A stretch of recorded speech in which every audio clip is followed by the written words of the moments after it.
একটা ইন্ডাস্ট্রি, তাই না? তো এবং সবাই সম্মানিত ক্যান্ডিডেট।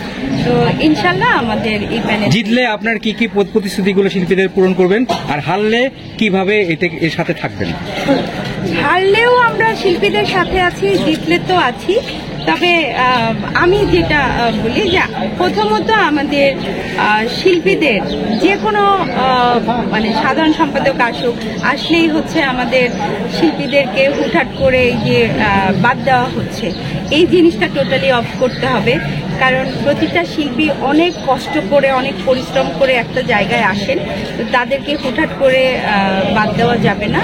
হ্যাঁ, কেউ যদি কোনো অন্যায় করে সেক্ষেত্রে সালিশ বিচার হতে পারে বা সাময়িকভাবে 1 মাস জন্য বয়কট করা যেতে পারে, কিন্তু তাদেরকে এত বড় শাস্তি দেওয়া যে সদস্যপদ বাতিল করা, এটা কখনোই কাম্য নয়।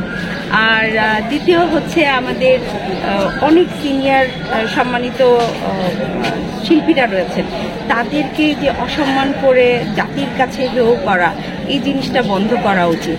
নির্বাচনী আচরণ বিধি লঙ্ঘন করার দায়ে শুনলাম যে একটা নোটিশ ডিপজল ভাইয়ের মানে ডিপজল মনোয়ার হোসেন ডিপজলের নামে যাবে বা করা হয়েছে, এটির ব্যাপারে আপনি কি বলেন? কি কারণে আমি এখনো শুনিনি, এখনো জানি না। আমি আপনাকে অনেক ধন্যবাদ।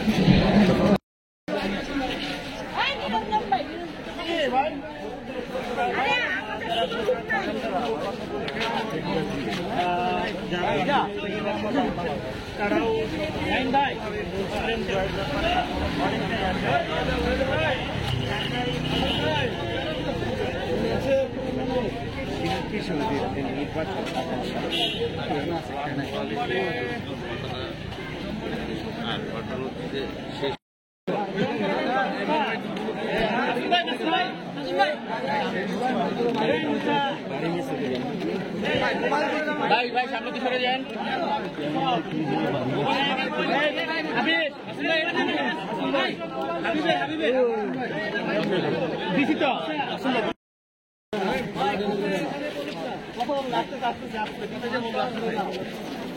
কত বড় দিন আসতেছে ওইদিকে না।